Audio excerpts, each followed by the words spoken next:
पोहा जलेबी की खुशबू और राजवाड़े की शान, इंदौर की हर खबर पर नजर रखना हमारी है पहचान। स्वागत है आपका राजीव टाइम्स की स्पेशल इंदौर बुलेटिन में। चलिए डालते हैं नजर इंदौर से जुड़ी आज की पहली बड़ी खबर पर। सदर बाजार मस्जिद में एजाज नाम के व्यक्ति पर हुए हमले के बाद मामला काफी तूल पकड़ चुका है। पुलिस के अनुसार इस घटना में 12 से 15 लोग शामिल थे। घटना के पीछे मस्जिद कमेटी के हिसाब किताब और प्रबंधन को लेकर हुआ विवाद सामने आया है। उधर एजाज के परिजन और समर्थक मस्जिद कमेटी की कार्यशैली से नाराज है। उन्होंने मध्य प्रदेश वक्फ बोर्ड के सीईओ सनावर पटेल और कमेटी के रेहान शेख से इस्तीफे देने की मांग भी की है। इसी के साथ ही मस्जिद कमेटी को पूरी तरह निरस्त करने की भी मांग की गई है। घटना के बाद स्थानीय पुलिस ने तुरंत मामला दर्ज कर जांच शुरू कर दी है। पुलिस ने आश्वासन दिया है कि दोषियों के खिलाफ कार्रवाई की जाएगी और मस्जिद परिसर में शांति बनाए रखने के लिए अतिरिक्त सतर्कता बरती जाएगी। प्रशासन ने कहा है कि किसी भी प्रकार के हिंसक घटनाक्रम को बर्दाश्त नहीं किया जाएगा। इन्होंने मारा है बाबर सदर है जो सदर बाजार मस्जिद का, उसके छोरे को बुलवा के मैंने हिसाब मांगा था तो उसने ये चाकू से मेरे को मारा है। यहाँ तरावी बाद नमाज पढ़ के आ गया था मैं, उसके छोरे थे, उसके भाइयों के छोरे सब जने थे, 12 से 15 जने थे कम से कम। और ये सनोवर पटेल साहब के पास भी जा रही है जो वक्फ बोर्ड के चेयरमैन साहब हैं, और रेहान शेख के पास भी जा रही है वीडियो। अब मेरी दरख्वास्त है इनसे कि इससे इस्तीफा दिलाया जाए और इसके साथ कड़ी से कड़ी कार्रवाई की जाए इसके खिलाफ। इंदौर एयरपोर्ट पर अधिक गर्मी के कारण रनवे की सतह पिघल गई। इससे 2 फ्लाइटों को सुरक्षा कारणों से डायवर्ट करना पड़ा। अधिकारियों ने बताया है कि पिघली सतह से टेक ऑफ और लैंडिंग में खतरा उत्पन्न हो सकता है। एयरपोर्ट प्रबंधन ने तुरंत रनवे की जांच कर उसे सुरक्षित बनाने के लिए तकनीकी टीम को बुलाया है। साथ ही यात्रियों के अन्य हवाई मार्गों और रूट में बदलाव के लिए सूचित किया गया है। आपको बता दें, इंदौर एयरपोर्ट पर रनवे रीकारपेटिंग कार्य के दौरान नियमित निरीक्षण में रनवे के एक हिस्से पर ढीला बिटुमिन पाया गया। सूचना मिलते ही सिविल इंजीनियरिंग टीम ने तुरंत कार्रवाई करते हुए 20 मिनट के भीतर आवश्यक मरम्मत की और सफाई पूरी करी है। इसके बाद रनवे की सुरक्षा सुनिश्चित कर एटीसी को उड़ान संचालन के लिए सौंप दिया गया है। वर्तमान में एयरपोर्ट पर उड़ान संचालन सामान्य रूप से जारी है। मौसम विभाग ने आगामी दिनों में अत्यधिक तापमान की संभावना जताई थी। इसी को देखते हुए एयरपोर्ट प्रशासन ने यात्रियों से सहयोग की अपील भी की। इंदौर के परदेशीपुरा में आज सुबह सुबह दिल दहला देने वाली घटना सामने आई है, जिसने भी यह खबर सुनी सन्न रह गया। यह मामला पारिवारिक विवाद था या कोई और कारण, पुलिस जांच कर रही है। आपको बता दें, परदेशीपुरा थाने क्षेत्र की गली नंबर 3 में एकनाथ वाघ रहते हैं, जिन्होंने पत्नी रोहिणी की हत्या कर दी और फिर खुद ने भी फांसी लगा ली। जानकारी के अनुसार सुबह घर से तेज आवाजों में झगड़े और चिल्लाने की आवाज आ रही थी। घटना के समय एकनाथ के दोनों बच्चे दूध लेने दुकान पर गए थे। घटना की सूचना मिलने पर पुलिस मौके पर पहुंची तो कमरे में महिला का शव पड़ा मिला, जबकि उसका पति एकनाथ फांसी के फंदे पर लटका हुआ था। रोहिणी के शरीर पर चोट के कई निशान मिले और कमरे में टूटी हुई चूड़ियां भी बिखरी पड़ी थी। इससे आशंका जताई जा रही है कि दोनों के बीच पहले मारपीट हुई होगी, जिसके बाद एकनाथ ने पत्नी की हत्या कर दी। पुलिस ने दोनों के शवों को पोस्टमार्टम के लिए एमवाय अस्पताल भेज दिया है। फिलहाल पुलिस प्रारंभिक तौर पर इस घटना की वजह पारिवारिक विवाद मान रही है। उधर पड़ोसियों के मुताबिक पति पत्नी के बीच अक्सर झगड़े होते रहते थे। बताया जा रहा है एकनाथ पहले मैकेनिक का काम करता था और बाद में शेयर बाजार से जुड़ गया था। हाल के दिनों में शेयर बाजार में गिरावट के कारण वह आर्थिक तंगी से भी जूझ रहा था। यहाँ परदेशीपुरा थाना क्षेत्र में नंदा नगर में किराए से रहते थे, लगभग 1.5 वर्ष से रह रहे थे। एकनाथ जी वाघ 43 ईयर्स के थे और उनकी श्रीमती रोहिणी वाघ जो 38 ईयर्स की थी। और रोज की तरह वो जो है सुबह अपने बच्चों को दोनों को उठाया एकनाथ जी ने और दोनों को दूध लेने के लिए भेजा।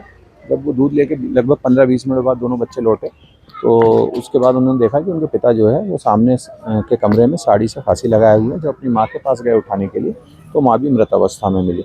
महिला के बदन पर किसी प्रकार की कोई जाहिरा चोट नहीं है, तो उनकी चूड़ियाँ कुछ टूटी हुई थी। इसके अलावा पिता जो है मतलब जो एकनाथ जी हैं वो फांसी लगाए हुए थे। तो दोनों की सूचना उन्होंने अपने परिजनों को दी, परिजनों ने पुलिस को सूचना दी। पुलिस ने आके मौके पर पंचनामा कार्रवाई करके शव को जो है पीएम के लिए रवाना किया गया एमवाईएच, और बाद पीएम रिपोर्ट ही क्लियर हो पाएगा कि किन परिस्थितियों में। मरीमाता चौराहे पर शुक्ला ब्रदर्स और राह चलते लोगों के बीच जमकर मारपीट हुई। घटना का वीडियो सोशल मीडिया पर वायरल हुआ, जिसमें दोनों पक्ष एक दूसरे पर लात, घूंसे और बेल्ट से हमला करते दिखाई दे रहे हैं। मारपीट के कारण चौराहे पर पूरी तरह ट्रैफिक जाम लग गया। राहगीरों और वाहन चालकों को काफी मुश्किलों का सामना करना पड़ा। झगड़े के दौरान किसी के घायल होने की जानकारी नहीं मिली है, जबकि कुछ लोग मौके से भागने में सफल रहे हैं। पुलिस ने वीडियो के आधार पर मामले की जांच शुरू कर दी है। प्रारंभिक जानकारी के अनुसार विवाद किसी पुराने आपसी मतभेद और शब्दावली के टकराव से हुआ था। अधिकारियों ने चेतावनी दी है कि ऐसे मामले में तुरंत पुलिस को सूचित किया जाए ताकि बड़े हादसे से बचा जा सके। इंदौर में आज प्रदेश के 21वें जिलों के बीजेपी प्रवक्ताओं के लिए प्रशिक्षण शिविर आयोजित किए गए हैं, जिसमें बड़ी संख्या में बीजेपी के वरिष्ठ प्रवक्ताओं ने भाग लिया। तो वहीं प्रशिक्षण वर्ग में शामिल होने के लिए बीजेपी के प्रदेश अध्यक्ष हेमंत खंडेलवाल भी पहुंचे, जिन्होंने शिविर का शुभारंभ किया। इस दौरान उन्होंने मीडिया से कहा है कि भारतीय जनता पार्टी अपनी विचारधारा और कार्य पद्धति पर कार्य करती रहती है। कांग्रेस का नाम लिए बिना उन्होंने कहा है कि उनकी कार्य पद्धति से हमारी कार्य पद्धति बहुत अलग है। पहले हमारे कार्यकर्ता कार्य पद्धति को पहचाने, फिर हम आगे बढ़ेंगे। यही इस प्रशिक्षण वर्ग का संदेश है। कांग्रेस विधायक के चुनाव रद्द होने को लेकर उन्होंने कहा है कि जो भी निर्णय अदालत ने किया है वो हम सबको मान्य होगा। जीतू पटवारी जैसे बड़े नेता को न्यायालय पर टिप्पणी करना ठीक नहीं है। कांग्रेस के नेताओं को अदालत के फैसले का सम्मान करना चाहिए। भारतीय जनता पार्टी अपनी विचारधारा और कार्य पद्धति के कारण पहचानी जाती है। दीगर दलों से हमारी कार्यप्रणाली अलग है और इसलिए समय समय पे हमारे प्रशिक्षण वर्ग लगते हैं। ये सतत प्रक्रिया है, पहले भी ये होते आए हैं। हमारा कार्य पद्धति को कार्यकर्ता पहचाने, हमारी विचारधारा को पहचाने और हम अपनी विशिष्ट कार्य पद्धति के कारण आगे बढ़ें, यही इस प्रशिक्षण वर्ग का संदेश है। जीतू पटवारी जो है उन्होंने आज भोपाल में प्रेस कॉन्फ्रेंस की है। वो कह रहे हैं कि आज ही कांग्रेस जो है वो सुप्रीम कोर्ट जाएगी मुकेश मल्होत्रा मामले में। देखिए, कोई भी निर्णय अदालत ने किया है, हम अदालत के निर्णय का स्वागत करते हैं। अदालत ने निर्णय किन परिस्थिति में किया, क्यों किया, ये न्यायालयी प्रक्रिया है। मैं समझता हूँ जीतू पटवारी जैसे बड़े व्यक्ति नेता को न्यायालय पर टिप्पणी करना ठीक नहीं। न्यायालय जो भी करता है किसी न किसी कारण। जीतू पटवारी का कहना है आदिवासियों का गंभीर आरोप लगा रहे हैं। जीतू पटवारी कह रहे हैं आदिवासियों का अपमान कर रही है बीजेपी इस तरीके से। देखिए, अदालत की कार्रवाई है, इसमें अदालत ने किन्हीं परिस्थितियों में कोई चुनाव प्रक्रिया का पालन नहीं होने के कारण निर्णय लिया है, जो एक स्वाभाविक प्रक्रिया है। इसमें किसी का सम्मान अपमान की बात नहीं। मैं समझता हूं कि कांग्रेस के नेताओं को अदालत की समझ कम है, अदालत का सम्मान करना चाहिए। देश भर के तमाम बड़े शहरों से खबरें आ रही हैं कि कमर्शियल गैस सिलेंडर की आपूर्ति पर अघोषित रोक लगा दी गई है। राजस्थान के एलपीजी डिस्ट्रीब्यूटर फेडरेशन अध्यक्ष दीपक सिंह गहलोत ने पुष्टि की है कि कंपनियों ने सभी डीलर्स के लिए इंडेंट जारी नहीं करने का निर्देश किया है।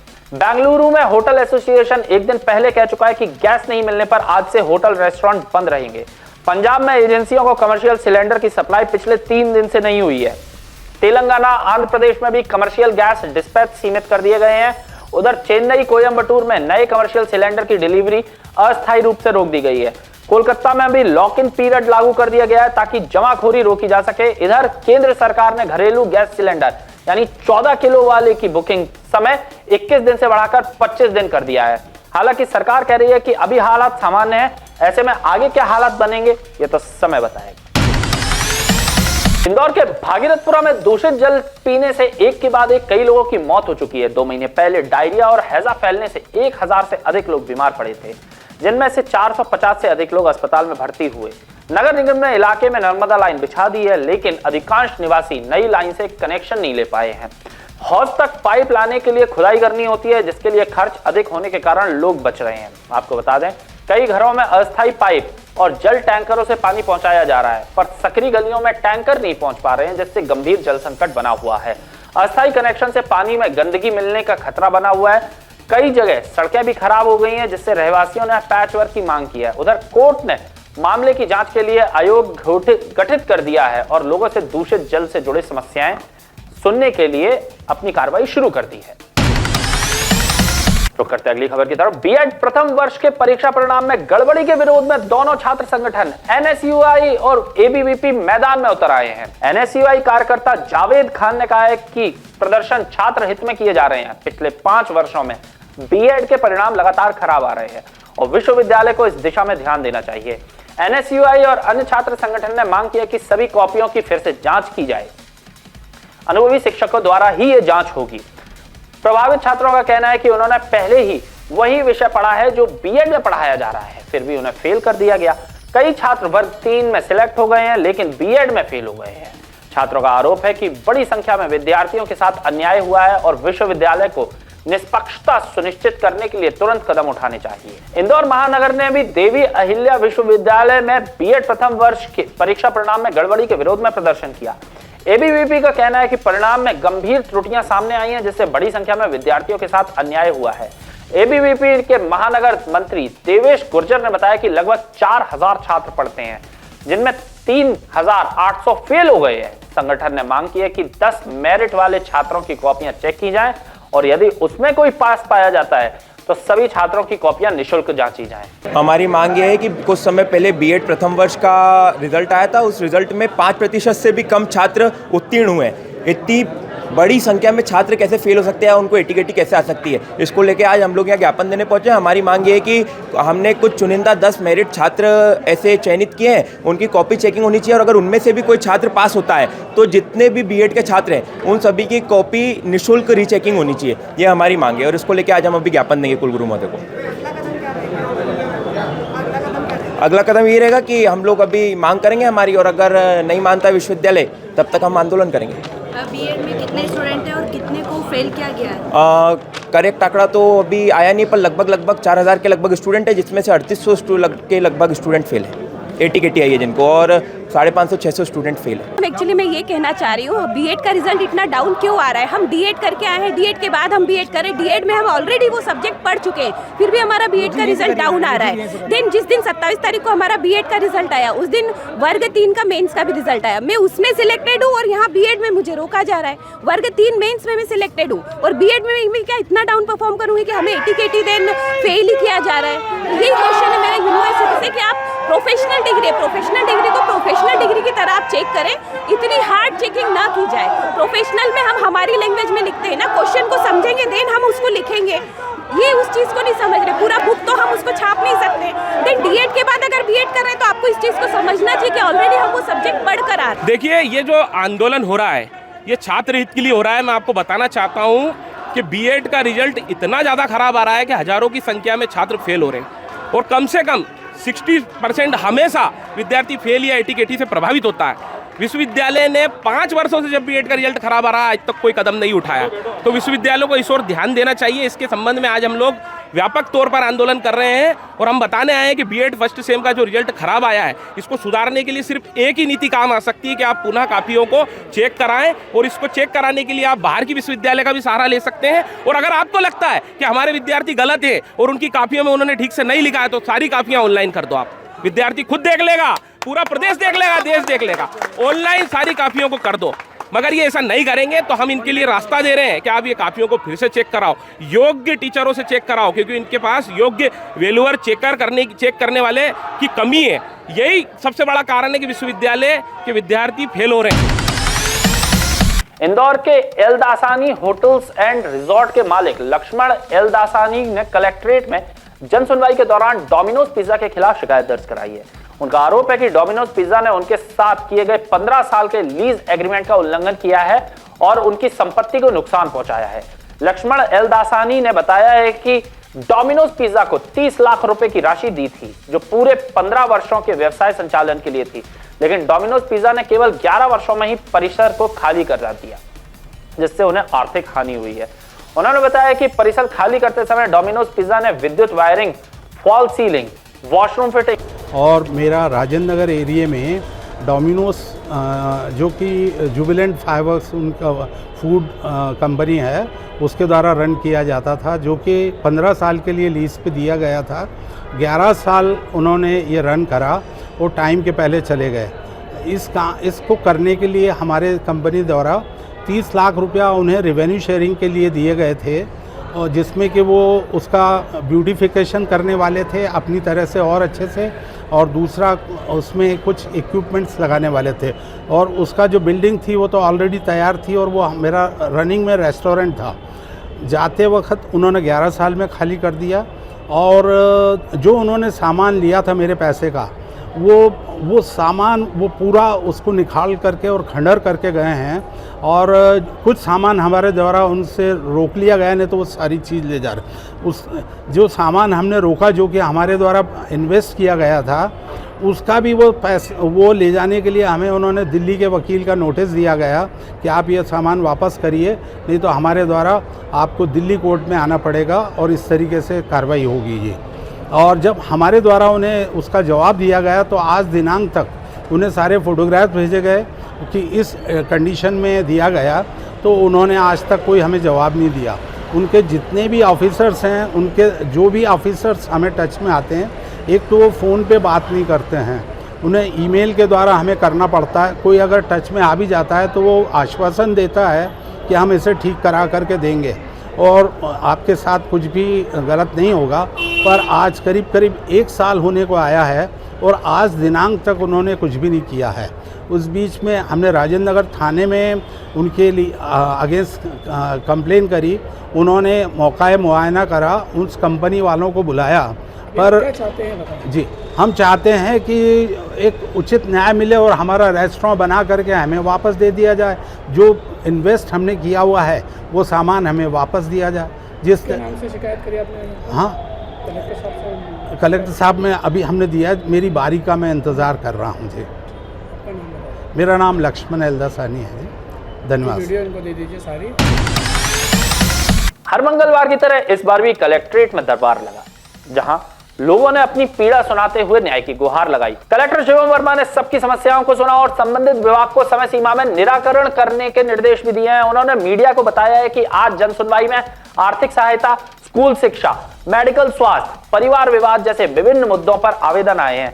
हमने संबंधित विभाग को समय सीमा में निराकरण करने का निर्देश दिया है। वहीं आवेदकों ने भी बताया है कि वे अपनी समस्याएं लेकर कलेक्ट्रेट पहुंचे थे, जिन्हें कलेक्टर वर्मा ने बहुत ध्यान से सुना और जल्द से जल्द समस्याओं का निराकरण की बात कही। संबंधी विषय है, कुछ पुलिस संबंधी विषय है, आर्थिक सहायता के प्रकरण आए हैं और कुछ स्थापना संबंधी विषय भी आए हैं। तो जो सहायता के विषय में तत्काल उसमें काम किया गया है, जहाँ पे रिपोर्ट्स लेनी है, जहाँ पे दूसरे विभागों को कार्रवाई के लिए निर्देश करना है, सभी को निर्देशित किया गया है। और माननीय मुख्यमंत्री जी के निर्देशानुसार सभी आवेदकों के जो आवेदन दर्ज किए गए उनका हम लोग निराकरण समय सीमा में करवा रहे हैं। देखिए, इस जो बुजुर्ग माता पिता के साथ भरण पोषण संबंधी 3 से 4 विषय आए हैं, उसमें संबंधित जो हमारे एसडीएम उनके कोर्ट में भी हम उन्होंने केस दर्ज करने के लिए बोला है। और साथ ही साथ हम उनके जैसे उनके बेटे या बहू से उनके विवाद हैं, तो पहले हमारा जो मध्यस्थता टीम होती है वो उनसे बात करती है, उनको समझाइश देती है कि हमको माता पिता की सेवा करनी है उनकी, और इस प्रकार का व्यवहार नहीं करना चाहिए। और उसके बाद यदि वो नहीं समझते हैं तो फिर जो भी इसमें इनकी सुनवाई करने में ऑर्डर किया जाता है, जिसका उनको पालन करना होता है। तो हम लोग इस तरह से कार्रवाई करते हैं। तो आज के इंदौर बुलेटिन में फिलहाल के लिए इतना ही। मुझे दीजिए इजाजत, आपसे मुलाकात होगी कल फिर। तब तक जुड़े रहे राजीव टाइम्स के साथ। अपना और अपने इंदौर का ख्याल रखें, स्वच्छता बनाए रखें। नमस्कार।